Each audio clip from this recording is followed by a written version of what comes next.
فخصك اخي اختي الكريمه من الضروري تفهم الخطوات اللي خاصك دير باش البيع ديال العقار ديالك يكون مريقل ودوز الامور ديال البيع بسلام. في هذا الفيديو غادي نشرح لك او نرشدك الاجراءات الاداريه الرئيسيه اللي خاصك تتبعها باش تبيع العقار ديالك.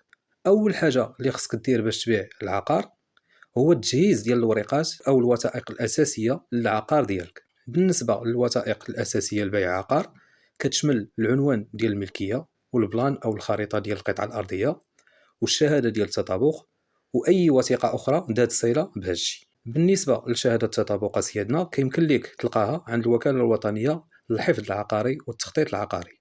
والاشاره بالنسبه لهذه الشهاده راها مهمه وكتحسم في اثبات القانونيه ديال العقار ديالك. ثاني حاجه اخي اختي الكريمه هو انه خصك تقدر السعر او الثمن ديال العقار ديالك.